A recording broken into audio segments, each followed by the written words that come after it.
Hello and welcome to Champ.Chats.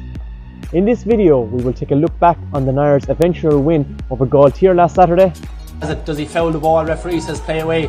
Ball is worked across. Can they get a chance? Maybe a goal opportunity. Dylan Gaultier missed two in the first half. Is it a goal? Aaron Ryan then gets that ball and buries it. And we will also speak to Richie Kennedy to get his thoughts on that game and to look ahead to this weekend's decider. The team that makes the least amount of mistakes will be the team that will win on Saturday evening. But before we hear from Richie, let's take a look back on the happenings of last Saturday evening. It was a fine evening for football in the Fraherfield Dungarvan as the Nire and Gaultier took to the pitch in the hope of securing a place in the county semi-final for their teams. The Nire kick-started the scoring, going 2 points ahead before Gaultier took a stand and began to own the first half. At half-time, Gaultier went in 1 point better off on a scoreline of Gaultier 6 points to the Nire's 5. On return to the pitch in the second half, the Nire knew they would have to up the gears if they wanted to walk out of Fraher with a victory. However, Gaultier weren't going to give this up too cheaply. Both teams battled it out in the second half, but were unable to be separated in normal time. The full-time score in normal time was a Nire 9 points to Gaultier's 9 points. This forced 2 10-minute periods of extra time in which the Nire began to own. During these 20 minutes, the Nire scored 2-4. However, Gaultier were only able to offer up 2 points. Both Nire goals coming from Aaron Ryan and Kieran Welsh. As we approach the latter stages now, and is this one going to go over the bar? Hits the post, drops back in dangerously. Is this a goal? And it is indeed. It's Kieran Welsh, and that is the icing on the cake for the Nire. The Nire now march on this Saturday, where they meet Kilrossanty in the county semi-final in Fraherfield at 6 p.m. Joining us tonight is Richie Kennedy to get his thoughts. Let's hear what Richie has to say.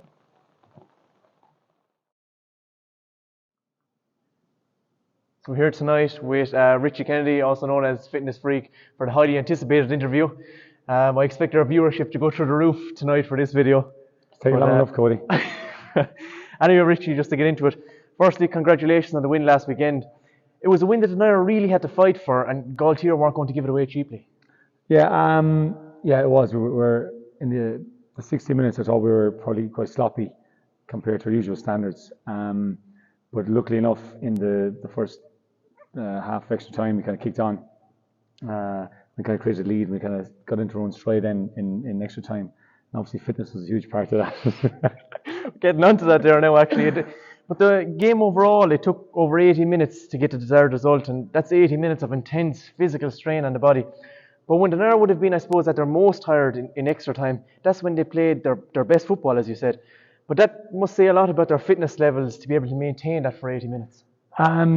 Yeah, it would, but I suppose there's a psychological aspect to that as well from the Gaultier point of view, because they thought, well, I'm sure they thought they kind of had the game won. And like any team, when you're kind of so close to winning the game, and next thing the other team equalises in basically the last kick of the game and brings the game to extra time, so you're quite demoralised mentally and physically. So I'm sure that had a big impact on them, while we kind of had a sense of we got out of jail and we had a point to prove, which we did, luckily enough, when we kicked on especially that first half of extra time. And just looking back again on that quarter-final, the Nire appeared to get caught from turnovers, and Gaultier kind of capitalised on them when the Nire were turned over. But the Nire also missed some goal opportunities early on. I suppose, would it be fair to say that the Nire were probably just flat on the day? Yeah, look, possibly flat. Like Dylan had 2 great goal opportunities, and obviously there's a big swing if he scores 1, if not 2 of those goals. And often it's a goal that kind of sparks the team into life and kind of gives you a bit more sense of, right, we're in control of this game. Maybe we can push on, score a few more points, create a bit of daylight between ourselves and Gaultier, and maybe kind of settle into the game, but it never happened. And now this weekend, moving on to the semi-final stages, we've Kilrossanty in the semis, and semis are usually ugly and you just need to get through them, but couple that up with the recent weather events and the ground will be soft and heavy, and potentially it'll be raining, I suppose. But it won't be the team with the most stylish football, I suppose, that'll come away with the win. It'll be the team that'll be winning the dirty ball and they'll fight hard for every score that they get. Yeah, and it'll probably be the team that makes the least amount of mistakes. And like weather like this, obviously, is you're not going to be doing big kick passes. Probably going to be a lot to do with hand passing, keeping it kind of close, being quite sure of who you're hand passing to and the quality of the hand pass that you give the person that's going to receive it. And probably the team that makes the least amount of mistakes will be the team that will win on Saturday evening. And just thinking back to when the Nire met Kilrossanty, or in 2018, they beat him in the county final under the stewardship of Dick Gaultier, and you were part of that management team back then as well. But you've been around a while now watching football teams in Waterford, and you're aware of the standard and what it takes to be at the top. But you would have to say that Nire they are within the top teams within Waterford, considering their recent titles. But they'll have to produce something that's a lot better than what they produced last week if they're over to come Kilrossanty and potentially put their name in the hat for another crack at the county final. Yeah, they are. And obviously, look, we've had injuries. We've had, some, prominent players like Jamie. Obviously, Jamie Barnes has been injured. Tom Byrne, or Tom O'Gorman. So it's just a case of everybody kind of has a job to do, to kind of clear on what they have to do, to realise that's a semi-final. And, it's a case of, like I said, the least amount of mistakes we make, the better. We have players that are, well able to score. Once in the right positions, and I suppose it's up to the team as a whole to get those players into those positions, to take those scores, and kind of get through the semi-final, like you said, because chances are it's not going to be pretty, both from a football spectacle and from a weather point of view as well. So, yeah, fingers crossed we do the right things at the right times, least amount of mistakes. I think we hopefully will come through then. Final question: what's the secret to the quiff? Secret to the quiff? I have to give a plug to Envision, Tom Mel. They know how to style it properly. I modeled myself off Johnny Bravo. Anyone who doesn't know Johnny Bravo, check him out on the Cartoon Network. Thanks a million, Richie, and the very best of luck at the weekend. Thank you, Cody.